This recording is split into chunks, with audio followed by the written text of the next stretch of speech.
This week on the WriterCon podcast, I think it is one, thickening your skin and strengthening your heart. Those might be the two things. So I would say perseverance, tenacity, that is your number one muscle to strengthen when you're going into this. Welcome to WriterCon, a gathering place for writers to share their knowledge about writing and the writing world. Your hosts are William Bernhardt, best-selling novelist and author of the Red Sneaker books on writing, and Rene Gutteridge, best-selling author of over 30 novels and screenplays. Thank you, Jesse Ulrich, and hello, writers. Since we are now in the Christmas season, I'm reminded of maybe a few years back when Stephen King made waves in the writing world because he said he was talking about his obviously prodigious work schedule that he writes every day of the year except Christmas. Except then, family members revealed that actually he does write on Christmas. He just didn't want to admit it. Rene, you're a hardworking writer. Do you work on Christmas? I don't, but I will tell you a funny story. So when I was a new writer, about 4 or 5 books in, I kept having these January deadlines, like January 5th, January 6th. So I would have to write, all the way Christmas Eve morning, I was writing. Day after Christmas, I was writing. And I was complaining about it one day. And a more seasoned writer goes, Rene, you just asked for a different deadline. And I was like, what do you mean? And you can ask for a different deadline? And she's like, yeah, they always give the new authors the January deadline because they don't know. But, you can ask and say, I want a February or March deadline. It changed my life. So after that, I started asking and haven't written on Christmas Eve since. See, writers, this podcast is just full of useful information. Who knew? Right. Not working, well, you would be facing an even longer potential work stoppage, Jesse. I'm not doing that, no. Hanukkah is what, 8 days and nights, right? Yep, 8 days, yeah. There's no way. I mean, also, the holiday of Hanukkah is not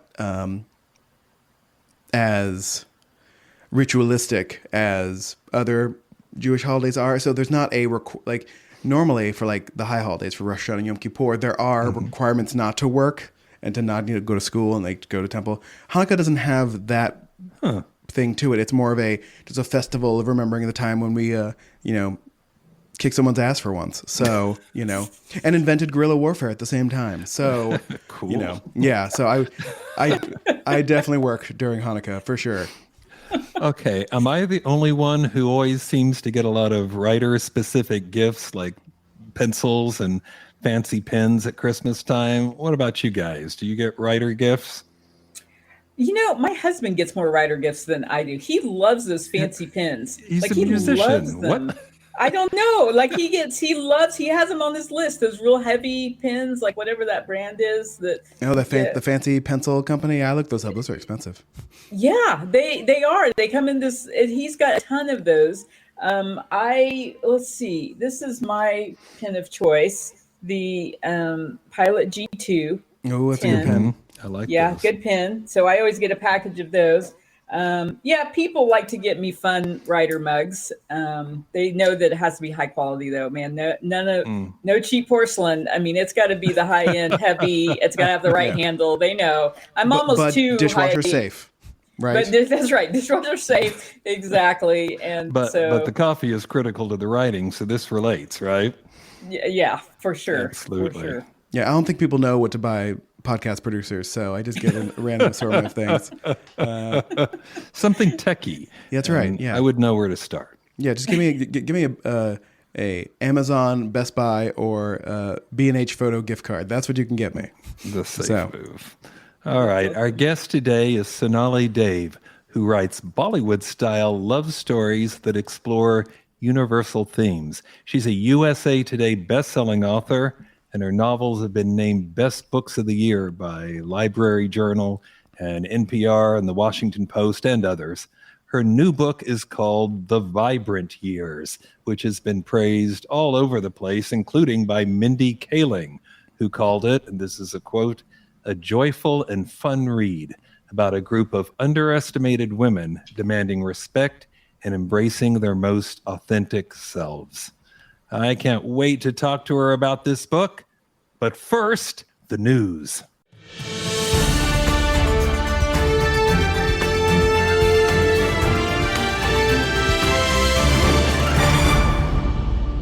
First news story is about our friend Brandon Sanderson. You'll remember when we covered his Kickstarter, which he offered 4 novels and generated almost $42 million in sales.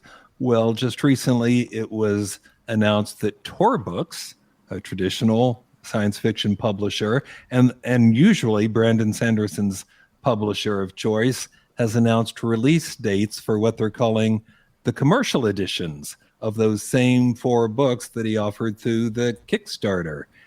They're going to hit the market 3 months after the premium edition reaches the Kickstarter supporters. So currently, they're the only ones who can get the ebook or the audiobook editions, but I guess that's about to change, at least as to print. Jesse, I really put this story in just for you. I'm very happy about this because I was wondering, how am I going to read these books? Because I didn't get into the Kickstarter. You didn't? Oh my gosh! I know. I was at the time. I was cash poor at the moment, so I did not have time to support his Kickstarter. But I really wanted to read these books because I'm very curious if they are part of his. He has like an overarching universe that multiple ones of his stories take place in, and I'm wondering if these are going to be key books that connect some of them, because that's where he's going in his book series. You can tell, and I'm like, and his books are always just immensely entertaining.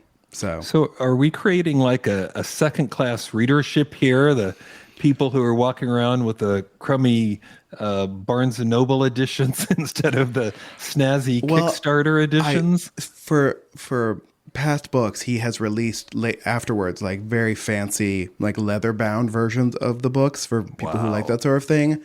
And which I do. So I imagine the Kickstarter people will get the nicer version, and then just the regular hardback will go to bookstores and whatnot. So, but yeah, if you want that, like the gold tinged end pages version of it, you would have had to get into the Kickstarter, I'm guessing. Wow. All right. Second news story. The FBI has seized one of the largest sites out there for pirating authors' work. If you've been in the business for a while, you know that sadly, just as for musicians and other artists, books are pirated. They're uploaded to these BitTorrent and other kind of sites where people can download them free of charge. And then the author can complain to the site and they'll take it down. And the next day there'll be 8 more just like it. It's like a game of whack-a-mole. Unless you can actually take down the whole site, which is apparently what has just happened. The FBI seized Z Library, which was particularly popular among TikTok users, which, if you follow this podcast, you know is a whole lot of people. And the seizure did come in response to authors and publishers complaining about it. The Authors Guild sent a complaint to the Office of the U.S. Trade Representative in October, and now the site is down. Here's what I thought was particularly interesting and maybe a little bit weird.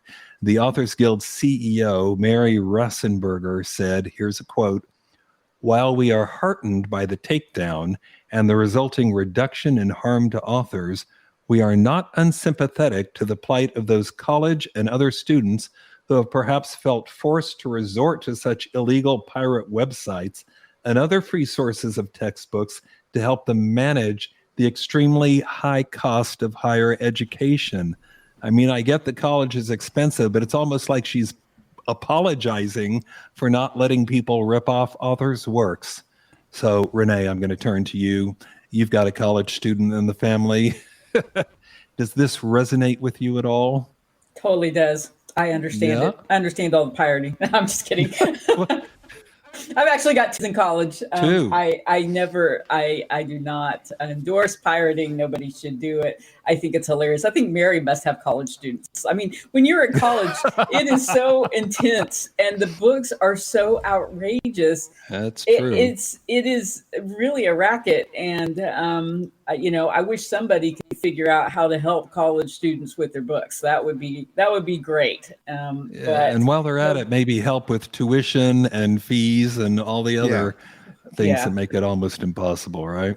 Well, it is very hard to get through college, but I don't think pirating's the way through it. But I think surely somebody can come up with a better solution. Yeah. And who's she apologizing to? Like the people who write the Psychology 101 book that come up with a new version every 20 years, but yeah, we have to pay full price for the book each one of those 20 years? Like, and then not get your money back? Yeah. Right. So, yeah, it's ridiculous.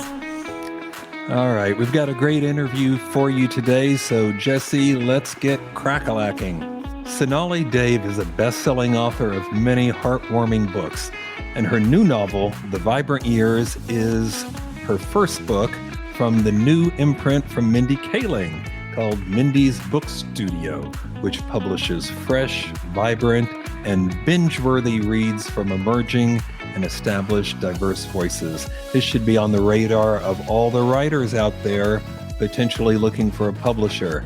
I received an advance copy of this novel, and let's be honest, I'm probably not the target audience, but I thought it was a wonderful book. Sonali, welcome to the podcast. Hi, thank you so much for having me. All right, traditional first question. If you could offer writers one piece of advice, what would it be? I think it is one, thickening your skin and strengthening your heart. Those might be the two things. So I would say perseverance, tenacity. That is your number one muscle to strengthen when you're going into this, because I love the advice that says, if you can stop writing, do. the only reason to really keep doing this is that you really can't live without doing it.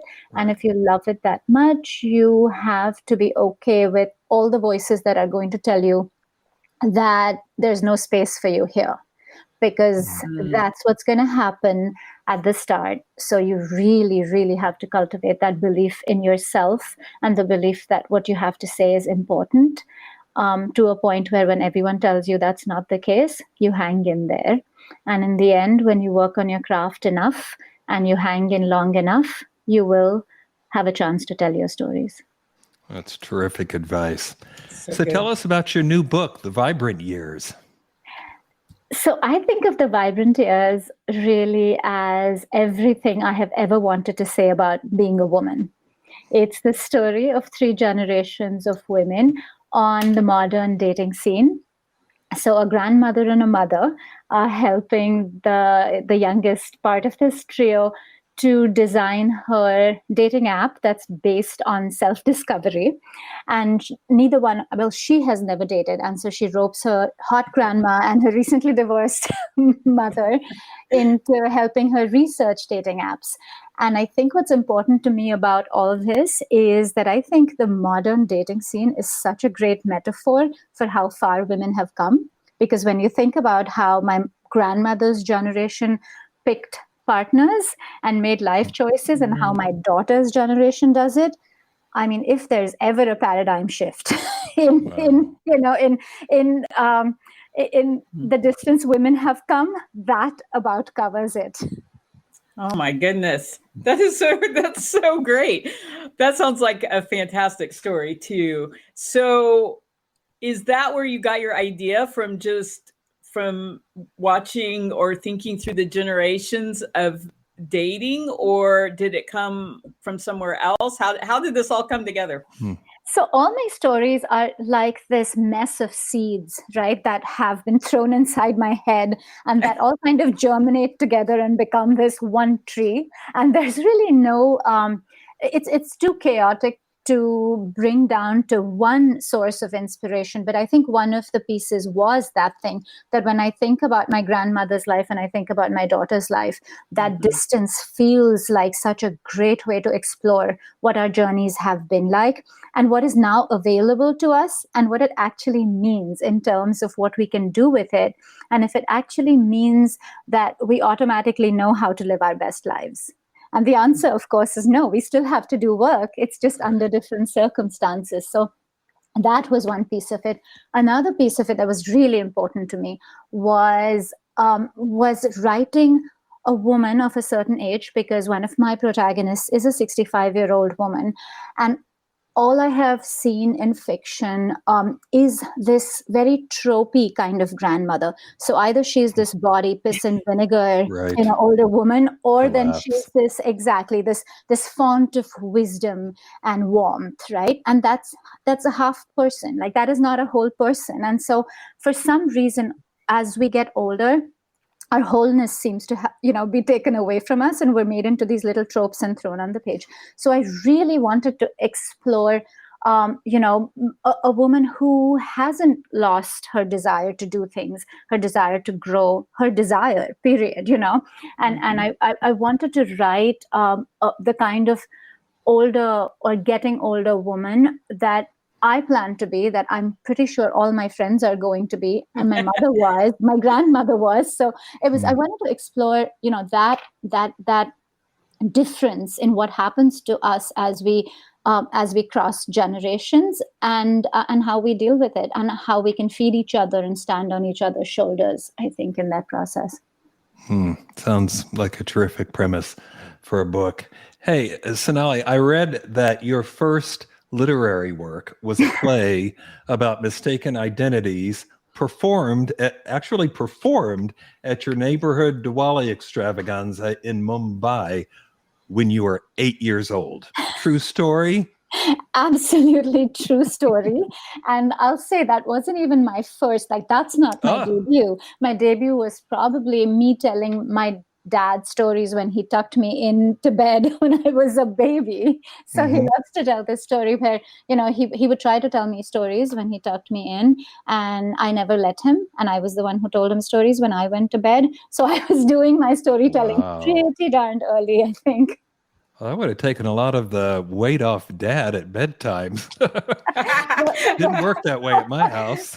Well, and Dad liked telling stories, so I kind of stole his thunder a little bit. Oh, that's fun. Well, so your books, do they all provide insight into the Indian culture, and is that intentional? I think it is more who I am. So that is my natural canvas. But I don't think I'm overtly trying to tell an Indian story. I think if I had to really narrow all my books down to one theme, I think it is more the feminine journey, because I think the universal journey for every woman I've ever met is trying to walk this tightrope between expectations, between what our families, our communities, society expects us to be from the day we're born, and personal freedom. And I think every one of us has to make that journey to figure out who we are in relation to all the things we have to be. And if I had to really say, what is the overarching theme of all my novels, that might be it. That is really fascinating. And I think you touched on something that kind of rang in my ears a little bit, like how our communities sort of define or expect different things from us. So a woman on the East Coast, a woman on the West Coast, a woman in the South, whatever, our expectations are different coming from our communities as well. So we have a lot of expectations on us, and it's hard. Yeah, I don't even think they're that different, honestly. I think there is a commonality in, we're expected to look a certain way. Every single community across the world expects women to be great mothers, right? Defined us by who we are, what kind of wives we are, right? How we keep our home, what kind of a domestic goddess we are, how thin we are, all of that. I think that's pretty darn universal. It is pretty universal. I have not attained domestic goddess status, just in case anybody's wondering. And you have sometimes, at least once, been judged for it, I'll bet. Oh, for sure. Oh, my goodness. That's the one. That's the one. Goodness. Yeah. Yes. Well, it's important stories to tell, important for women too. So thank you for being bold enough to tell those stories. Absolutely. Thank you. Something that attracted me or interested me, you've also written books that have introduced what they're calling fresh Bollywood-style twists to stories inspired by Jane Austen. And I'm a huge Austen fan, me and like everybody else on Earth. Can you tell me more about that? So I read Jane Austen really early in life. Well, by really early, I mean in middle school, and I kind of credit her with who I became, and what I believe about myself. So anyone who doesn't like me, take it up with Jane Austen. Good luck with that. That's just my way of telling me where I think you should go if you don't like me. I'm joking, Excellent. of course. But I think that it was, she was the first time that I read in stories or saw in stories women who dared to desire things and asked for things and didn't end up either in a padded cell or dead, and actually got these difficult things that were based in self-worth when no one and nothing in society was telling them you can have things and you can feel good about yourself. And yet these women dared to ask for stuff. And then by the end of the stories got them, which made me believe what I wanted in my life was okay, even when I didn't hear that and that wasn't reinforced. I think that's really important too, because I think a lot of writers and aspiring writers are in exactly that place. They're not getting the encouragement from their environment, so they need to find it within themselves, right? Yes, absolutely, right? Validation is all good and dandy, but the only validation that matters is what you believe about yourself. So, looking at your list of credits and titles, your publishing history, I'm guessing you have a pretty serious work ethic and regular writing schedule. Am I correct? You're kind of correct. It's a little stormy, is how I describe it. I will say that every single day I do at least something that feeds my writing or that supports my writing. But I do have very intense periods of writing and very intense periods of refilling my well. So I am not one of those writers who writes every single day, but I'm one of those writers who for months can write 14 and 15 hours a day and then crash. That works for me because I also have very emotionally heightened stories. And that's a large part of what I'm trying to do with my stories, which is make my readers feel safely feel this range of emotions that makes us human. And I think that I feel like the intensity with which I write, and when I'm in that place, that actually feeds that kind of story. So it's a bit of a graph where I'm really needing to fill that well and then emptying it completely. Mm-hmm. How do you feel it? Oh, several things. I mean, sometimes just staring into space. Yeah.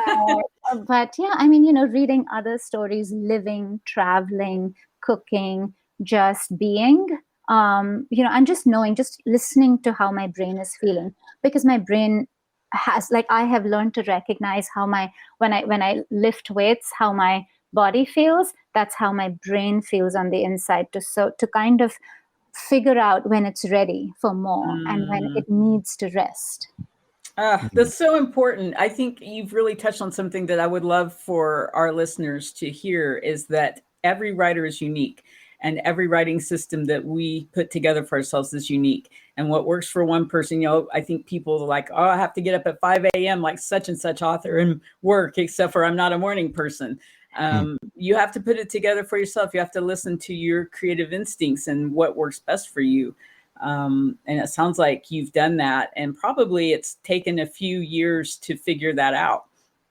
Oh yeah, I mean, it's taken a really long time to figure that out. And I love this Nora Roberts quote where she says, anyone who tells you how to write, or anyone who tells you they know how to write, is lying.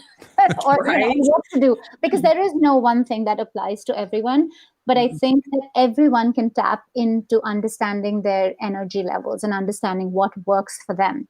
So that's a better journey.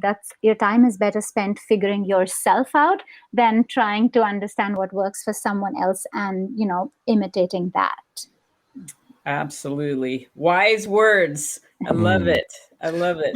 Where do your characters come from? I mean, you've sort of already alluded to that, but still, each book has to have distinctive characters. And after you've done a few, that can become challenging. Where do your characters come from? There's a little bit of magic to it, but I really think from my own world and that piece where I was saying you really live, right? I have a very richly populated life, and I kind of try not to interact with people unless I can truly connect with them. So I try to live with that authenticity. And I know I sound like a windbag when I say that, but I actually mean it. And I come from a family that has zero boundaries. And if I tell my mother, Mom, a little bit of privacy, please, she does not compute. So that's the kind of family I come from. And it also, I think all authors, all writers have this. We have the curse and the gift of memory. So everything we've ever felt and everything that's ever touched us stays inside that bank. And I do think it magically gets accessed when we start trying to explore a story. So I think you have to keep filling that with true connection. And that's where real characters come from, I think. Well, and you've touched on something early on about thick skins. And how did you put it? Thick skins and something hearts. Strong hearts. Yes, strong hearts.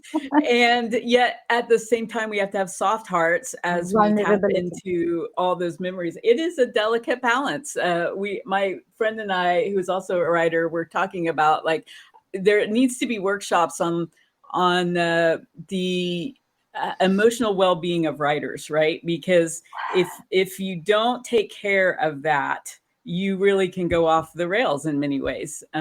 How has that been for you? I know for me, I've especially early in my career, I did it less well than I do now.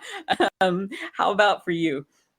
I take care of my brain as much as I take care of my body, actually. And when there are people who don't understand why I need time, or, when friends want me to do things I may not, be in the state of mind to, then I'm very clear that, my pen, my keyboard is really inside my head, and I really have to nurture it and take care of it and water it as though it is its own thing. And when I say brain, I mean creativity. And yeah, that is like you have to actively and I think consciously and mindfully develop that and listen to, again, the triggers that make drain you, whether it is the news or it is certain people in your life or certain kinds of reviews, and you navigate all of that, because there is no story until that energy is conserved, right?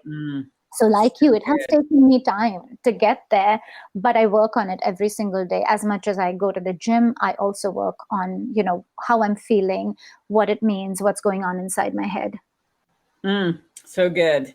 Well, I hope that our listeners really listen to that, because it's so important. Okay, so one of our favorite questions here, and it's one of our favorites because Bill and I are on opposite spectrums on this, and we're always curious to where our guests land on the scale of planner or pantser. You have very character-driven books, but where are you on planning, outlining your novel, or just winging it? I am somewhere between those two. And one of my ways to explain it is that you're either an architect or an archaeologist as a planner. So you either first need to dig a whole lot of stuff up and then take those pieces and put them together, or you need to really build the structure first, the foundation, the columns, the beams first, and then fill those in. And I think that at a story level, I do need to know my columns and my foundations. So I'm a little bit of an architect at very, very large, overarching story level. At scene level, I'm absolutely an archaeologist. So I have to, if I try to plan a scene, I will never write anything because the magic is gone for me. So I have to do a lot of digging at that level. And my first outline, I call it my vomit draft, where I basically have to really vomit it all out. And then this is a gross metaphor, but I have to find the little pieces in there, clean them up and put them together. So to answer your question, I'm certainly not an outliner, but I have to know what my character's story arc is. So my seed for every story is what is wrong. The day I have figured out what is wrong and what will set these characters to rights, as soon as I figure that out, then I know what I want to say with the story.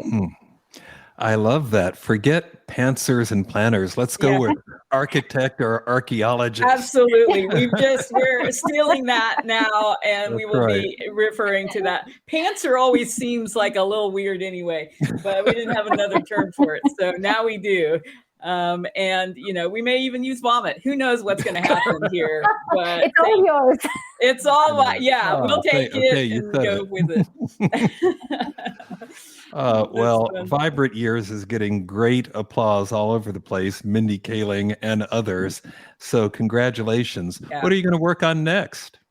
I am actually in the throes of my next story. As both of you know, when we're promoting one book, we're deep inside the next, and you have to reorient yourself a little bit. I'm working on, on my next, which is a best friendship that blew up over a botched surrogacy arrangement between best friends. So I think there's not enough exploration that has happened about how very devastating friendship breakups are, because I think, at least with women, and I think this is absolutely gender neutral, is that your real soulmates are your friends, and those estrangements and breaks kind of alter you at a soul level, and we're not given enough space to express that and feel that, and I really want to get into that with this book. Sounds terrific. Sonali, thanks so much for being on the podcast. Really great to have you here. Thank you so much for having me. I'm so sorry that my face is not on here. It's been great seeing both your faces, and thank you so much for having me. You were awesome. Thank you so much. We appreciate you being here, and you were so fun. Hey, I mentioned last time that I wrote this Christmas story featuring my Splitsville series character, Kinsey Rivera, and it's called Yuletide Splitsville.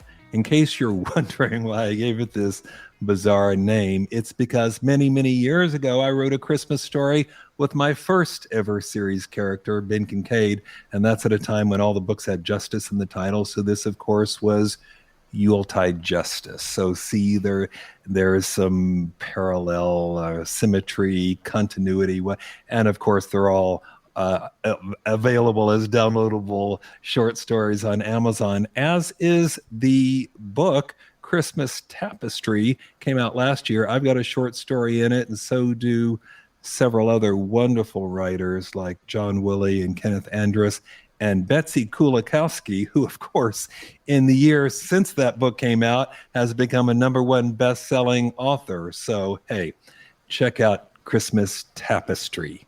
And if you're enjoying this podcast, please subscribe, then rate or review it wherever you get podcasts.